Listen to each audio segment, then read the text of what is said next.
Tonight is beautiful. I held Tegan's hand as we looked up at the stars from the back porch swing. Suddenly, the door opened and Mr. Nelson, without a word, grabbed Tegan's arm and dragged her inside. I sprang into action and ran behind them. I held on to Mr. Nelson's arm just before it came crashing down on Tegan. Mr. Nelson turned to me and snarled. He grabbed a handful of my clothing in his large hand and lifted me above the floor and threw me through the front door. Tegan screamed as Mr. Nelson came after me on the lawn. James, please just go. I'll be okay. Feeling defeated, I held my ribs as I hobbled to my car. Whether Mr. Nelson knew it or not, this was not the end of it. If you want to see how I dealt with Mr. Nelson for his hospitality, keep watching till the end of the video. Luckily for me, I was able to drive myself to the hospital where I called my parents and told them where I was. What happened? Mom and Dad rushed into the hospital room just as I was pulling my t-shirt on. Your son will be fine, Dr. King said. A few bruised ribs, but in a few days he'll be okay. Bruised ribs? Mom gasped and looked at me wide-eyed. Someone tried to rob me on the way home, but I was able to get away. Mom hugged me tightly and cried. Paula? Dad looked at my reddened face. You're suffocating the boy. Mom removed her arms hesitantly. Dad turned to Dr. King. Can he go home now? Yes, he's free to leave. I thanked Mr. King, and my parents and I left the hospital. I drove with Dad, and Mom drove my car. I was happy Dad suggested I drive with him. At least for now, I got away from Mom's 20 questions scenario. As soon as I got home, I tried to call Tegan, but I only got her voicemail. I wasn't about to let Mr. Nelson ill-treat her or her younger siblings anymore. It was time someone taught that bully a lesson. Before I continue, let me start at the beginning. It all started with pizza. Pizza is my #1 fast food go-to. I ordered pizza at least 4 times a week. Orlando, my normal pizza guy, would usually stick around for a slice or two before leaving. However, one afternoon, Orlando didn't show. Instead, when I opened the door, before me stood a tall, slender, long-haired brunette with the most gorgeous sapphire eyes. That will be $24, sir. She stared at me. I cleared my throat. Sure. I handed her the money. Where's Orlando? She shrugged. I don't know.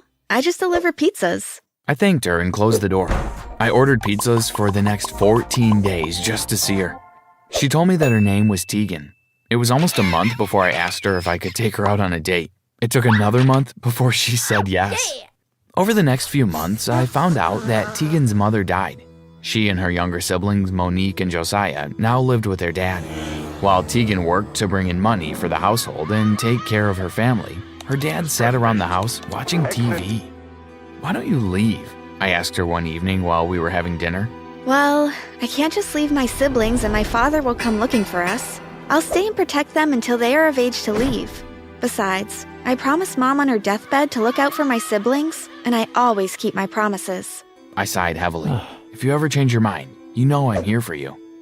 Tegan nodded but didn't say anything for a few seconds. Dad wasn't always like that. He was loving when Mom was around.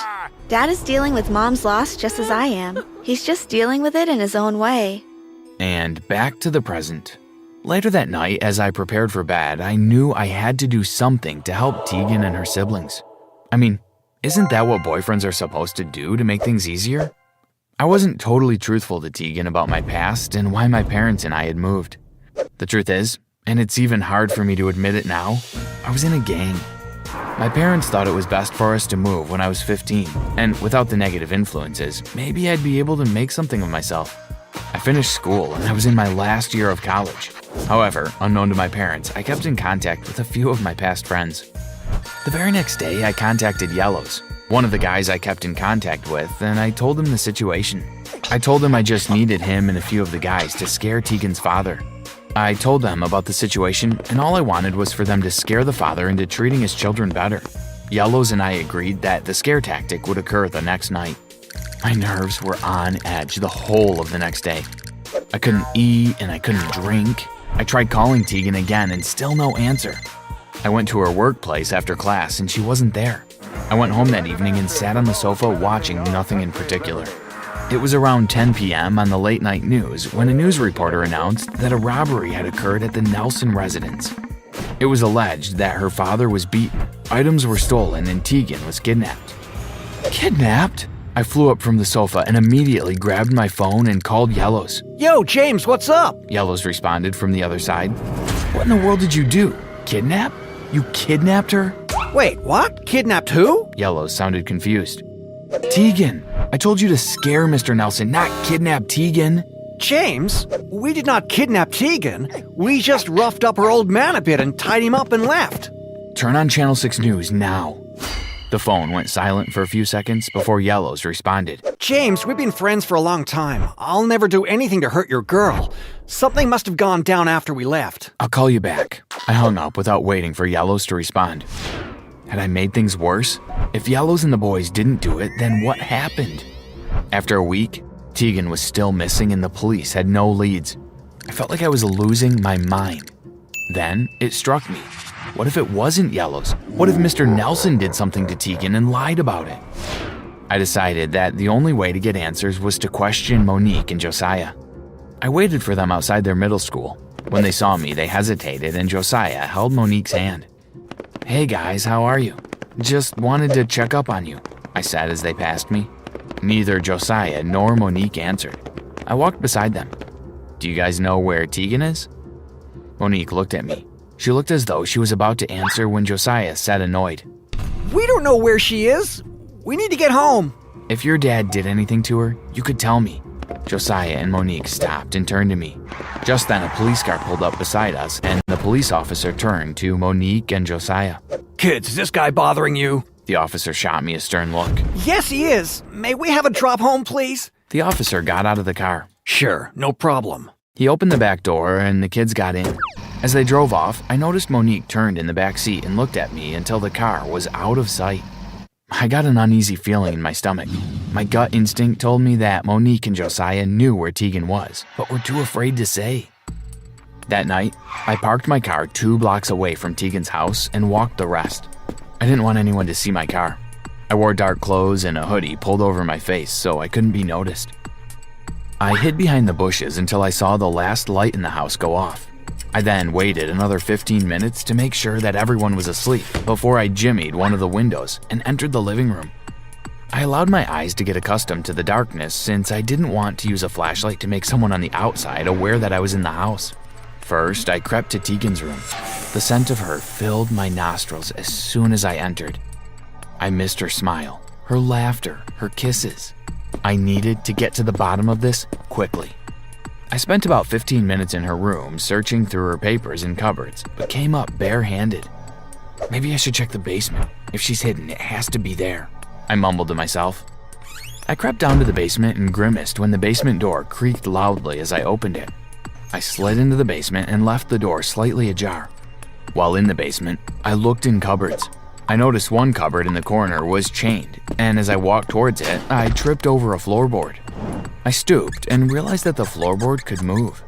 Carefully, I placed my fingers under the floorboard and was about to lift it when I heard the floorboard creak behind me. As soon as I spun around, Mr. Nelson punched me in the jaw. I stumbled backwards and crashed into the floor. I blocked my face from Mr. Nelson's attacks until I was able to kick him in the stomach and get away. "You killed her! You killed Tegan!" I screamed. I tried to dodge around Mr. Nelson as I tried to escape, but he was a large man.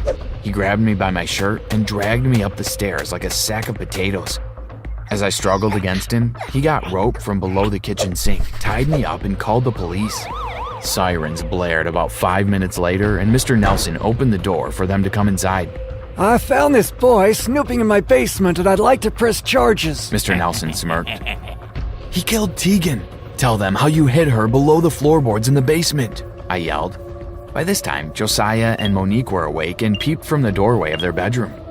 One of the officers turned to Mr. Nelson. Sir, would you like to tell us what this young man is babbling about? Mr. Nelson looked at me. A wave of uneasiness washed over his face. I smiled. Sir, we would like to see that basement. The officer looked from me to Mr. Nelson. "Untie me and I'll show you where it is." The senior officer instructed an officer to untie me. Mr. Nelson stepped towards me and the senior officer stood in front of him and placed his hand on his chest. Mr. Nelson stepped back. Okay, son, the senior officer said as I stood up. Show us where the body is. Gladly. I glared at Mr. Nelson and pushed past him and went to the basement. With the help of the officers, we removed some of the floorboards. What we saw next changed my life forever. Below the floorboards were beer bottles. The officers looked at me puzzled. Mr. Nelson spoke up. After Tegan was kidnapped, I promised Monique and Josiah I would stop drinking. I hid these down here so the kids wouldn't see it. But sometimes it's so hard after losing my wife, now Tegan. Mr. Nelson's voice crumbled to the end of his sentence. He walked back to the living room, followed by the officers and me.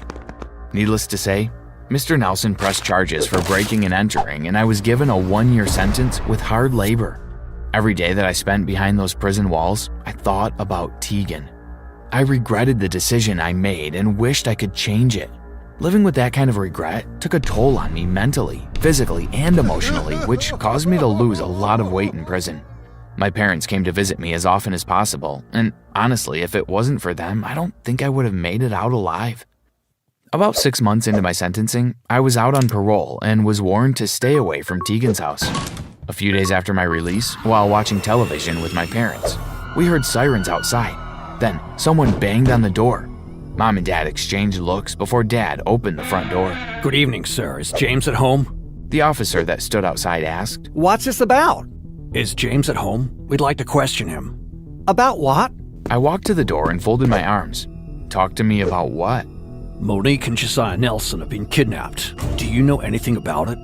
Don't answer that. Dad said. We have been at home with James for the past 3 days. If you need further information, I will give you the number of our lawyer. Dad stepped outside and closed the door behind him. Mom came and stood beside me and hugged me. I buried my head in her neck and allowed the tears to flow. I couldn't believe this was happening again. Over the next few days, I spoke with the family lawyer and the police. Dad even gave them home security footage to promise I was home during the time of the kidnapping. I was no longer a suspect, at least for now. One evening while I was home alone, someone knocked on the door. I opened the door, but no one was there. On the floor lay a package, which I picked up and took inside. It didn't have a name, a stamp, or a return address on it. In the box were memories that I had with Tegan, pictures, CDs, ticket stubs, and dried up roses. In the box was a letter written by Tegan, where she explained that the night her family was robbed, after the men left, she snuck away. Her father was unconscious, and she told Monique and Josiah that she would come back for them. She said that she and her siblings were now safe, and she hoped to see me again someday. My eyes filled with tears. After I read the letter, I burned it to protect their secret. I was happy she was free from her father, but I was sad that she didn't tell me about it earlier, even though I understood why she couldn't. I provided a way for her to be free, and now I'm at peace. It is better to have loved and lost than never to have loved at all. Bella, how many times am I going to wake you? We are waiting for breakfast. My Aunt Martha stood over my bed, an angry scowl on her face. Can't you make breakfast yourselves? Martha clutched the pearls on her neck as if I'd insulted her. Why would we do such a thing? I hated my Aunt Martha. My mom died when I was 4 years old and my dad left soon after. I often dreamed of my mother and her beautiful smile. I looked just like her. I wanted to be a beauty queen like she was. Growing up, I used to wait by the window, waiting for Mom to come back and take me far away. But Martha made sure I knew that she was never coming back. Neither was my dad. Martha made me clean and pick after her and her daughter Annabelle. Whenever I complained, she told me I should be grateful that she took me in when nobody else wanted me. When I was younger, she threatened to put me in a foster home. At the time, I had no idea where that was, but it sounded terrible, so I did everything she asked. Hi, my name is Bella. It means beautiful. All my life, my Aunt Martha told me that I didn't deserve that name. Watch my story and find out how an encounter with a stranger proved her wrong. After I graduated high school, Martha told me she couldn't afford to pay for college. Instead, she had me waiting tables at a restaurant she owned. Bella, order for table 8 is ready. Sandra, one of the chefs, yelled. I hurriedly loaded a tray with everything the customer had ordered. I placed the tray at the table and asked the customer if he needed anything else. He didn't answer me. He just stared at my face. Your breakfast is on the tray and not on my face, creep. I thought to myself as I walked off. I'd never seen him at the restaurant before. I hoped he would never come back. There was something about the way he looked at me. It made me uncomfortable. The rest of my day was uneventful, but my mind kept wandering back to the man at table 8. He looked like he wanted to say something to me. Whatever it was, guess I'd never know. I didn't have a car, so I always walked home. I got my earphones and put on some music. I enjoyed the 1 hour it took to walk home. I'd pretend to be a model walking the runway in Paris just like my mom. I'd imagine cameras flashing in my face as the crowd cheered. Excuse me, Bella? Was someone calling my name? I took out my earphones and turned around. The man from that morning was standing there. I dropped my phone and started to run back into the restaurant. Stay away from me! Bella, oh my god, are you alright? Sandra held my shoulders as I tried to catch my breath. Just then, table 8 walked in carrying my phone and my earphones. I told you to stay away from me! I'm sorry for scaring you. It wasn't my intention. Can we talk, please? I promise I'm not a creep or anything. Hey, I saw you this morning. Yes, you did. My name is Romano. I'd like to talk to Bella privately if that's all right with her. Talk about what? Go on, Bella. I'll be right behind the counter if you need me. I've got 911 on speed dial, mister, so no funny business. Romano smiled as he led me to a table nearby. Did you already eat? You can have something while we talk. I'm not hungry. Now talk. What do you want? Why are you stalking me? Romano laughed. I'd hardly call it that. I'm a photographer with a modeling agency, and I'd like to offer you a job. What kind of job? I have no experience in photography. He looked sad for a moment, then smiled. You have no idea, do you? How beautiful you are. The last time I saw a face like yours was, let's just say, I'd be honored to photograph you. Me? I'm not a model. I just wait tables here. You could be. I've been looking for you. I mean, someone like you. You'd be perfect for my agency. I don't even know you. Again, Romano looked sad. I understand that. How about I leave you my card? It has my number and address on it. Call me if you change your mind. I hope you do. He stood up and waved at Sandra, then left. I stared at the card for a long time. Who would want me to model for them? I was not beautiful. When I got home, I told Aunt Martha about Romano. I even showed her his card. She laughed and called me stupid. He's just trying to get you into bed with him. If he was looking for models, he'd ask Annabelle, not you. You'd think that with all the hurtful things my aunt said to me, I'd be used to it, but her words still hurt so much. I left the table and ran to my bedroom. A few minutes later, she knocked on the door and I thought she had realized how hurtful her words were and was there to apologize. I opened the door, ready to forgive her. We are done eating. The table won't clear itself. I decided to call Romano the next day. I couldn't live like this anymore. Romano sounded so happy to hear from me so soon. I took a cab and found him waiting for me at the agency. Bella, I'm so happy you're here. Come. I followed him to his office where huge posters of models hung on the walls. There was no way I could look like them. We spoke over a cup of coffee. He answered all my questions, and the more we spoke, the more relaxed I felt. By the end of our meeting, I was sold. I left Romano's office so happy I was practically bouncing. I went straight to the restaurant and shared the good news with Sandra. Congratulations, honey. I can't wait to see you on a magazine cover. Sandra hugged me. We said our tearful goodbyes, and I promised to keep in touch even after I became famous. I'd been working with Romano and his team for close to a month. Living with Martha was unbearable, now more than before. I was waiting for my first paycheck so I could get my own apartment. One day we worked so late it was close to midnight when I got home. Romano dropped me off at the door. I found Martha so angry I thought I saw smoke coming out her ears. Is he paying you to sleep with him? Don't think I haven't noticed your new fancy clothes and your makeup. Your mother would be disappointed if she saw the kind of girl you've become. I'm glad you're not my daughter. I'd be so ashamed. My mother loved me. I wish she never died and left me with an evil woman like you. I was so angry. You ungrateful child. After all I did for you.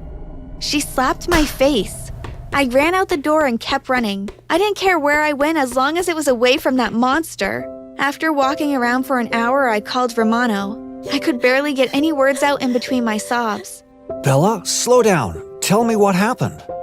Romano picked me up a few minutes later. He found me sitting by the side of the road, shivering. I had no jacket on, just the dress I'd been wearing during our shoot. Belle, is this how your aunt treats you? For how long? Belle. The way he said my name, it sounded so familiar. Bella. What? You called me Belle. He was quiet for some time. It's what your mother used to call you. Yeah, I miss her. Wait, how do you know that? I grabbed the car door handle, ready to bolt. Who was this man? Please, let's go somewhere and talk. It's freezing out here. I'm not going anywhere with you until you tell me who you really are. I knew your mother. Who are you? I'm so sorry. This is not how I wanted you to find out. Find out what? Can you tell me what's going on? My name is Richard, not Romano. I'm your father. No, you are not. My father left me a long time ago. He has another family now. Is that what Martha told you? I couldn't sit still. I thought my heart would beat a hole in my chest. I looked up at the man claiming to be my father, and I didn't know what to believe or what to feel. I was angry, but somehow relieved. I was angry at him for leaving me, but relieved he was back. My head was going to explode. Please, say something. Why did you come back? I've been gathering the courage to talk to you for months. I called Martha, but she told me that you wanted nothing to do with me. She refused to tell me where you were, so I came to the house one day. She was furious. She said that you were away at college and I was not to bother you. I didn't know. I left my card with her and I told her to give it to you. A few days later, a girl showed up at the agency and claimed to be you. What? Who was it? Martha's daughter, Annabelle. Why would she do that? She came to tell me to stay away, that she was happy with Martha and didn't want me back in her life. As Richard spoke, I realized that my Aunt Martha was even worse than I thought. The devil had nothing on her. When I told her that I knew she wasn't you, she confessed that it was all her mother's idea. She told me where to find you. I told her to tell Martha that their plan had worked. Richard had waited a few days, then showed up at the restaurant. I was speechless. Why did you leave me? He held his hands together and looked at the floor. The house you live in belonged to your grandfather. When he died, he left it to Martha and your mother. After your mom died, Martha kicked us out. I begged her to let you stay since I had nowhere to take you. I told her I'd come back for you. But you didn't. Is that why she hates me so much? You left her to raise a child she didn't want? How could you do that to me? I'm so sorry. I was grieving for your mother. He told me that after Martha kicked him out, he tried to get back on his feet. He was homeless for months. He'd watch the house and sometimes he'd see me out playing. He thought I was happy, so he left town. I had nothing to offer you, Belle. When morning came, I went into the agency dressing room and fell asleep. Later that day, Richard and I went back to the mansion. As I packed my clothes, I could hear Richard and Martha exchange some very unkind words. What do you plan to do now? Sandra and I were unpacking in my new apartment. I didn't have much yet, but with what Richard was paying me, I knew I'd have loads of stuff soon. I was excited. It had been a week since the craziest night of my life. So much was revealed that night. Richard and I were still getting used to being father and daughter. I talked to Richard about going to college. He thinks it's a wonderful idea. You're going to give up modeling so soon? No, I'll do both.